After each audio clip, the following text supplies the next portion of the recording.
Hi everyone, you're welcome back to my channel. You're welcome to Unique Polyback TV.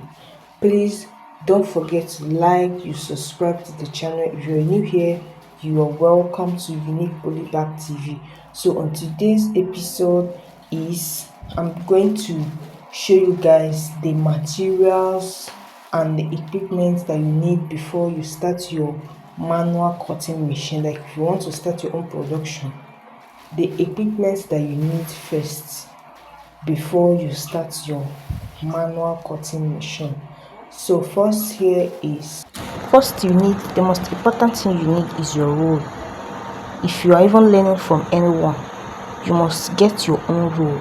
And if you're starting, you can start small, like getting the smallest kg, like 5 kg or 6 kg or 7 kg, depending on your capital.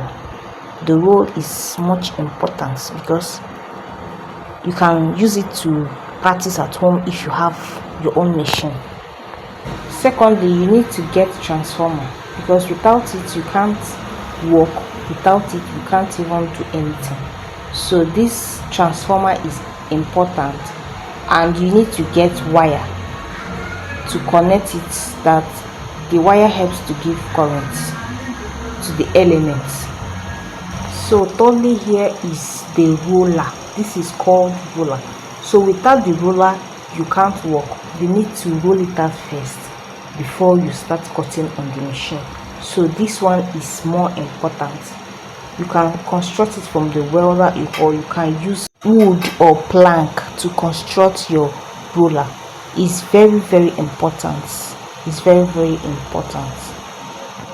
The fourth one is your table. You need to construct table. This is iron table, and this is the plank table. This is called match and seal table. So the one I use in working is the iron constructed table.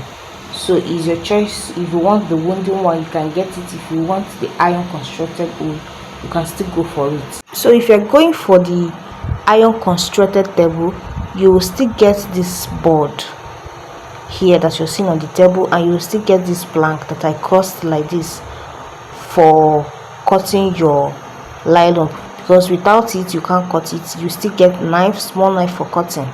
So it's very important. Here is element. This is called element. So in my next video I'll show you guys how it is being done, like how I make it to be straight for cutting. So guys, watch out for the next video, and please don't forget to like, subscribe, share to other people that is interested in learning this nylon cutting business, because it's very important. And also feel free to ask me any questions. If you have anything bothering you, the comment section is open. Thank you so much for watching, and I will see you in my next video.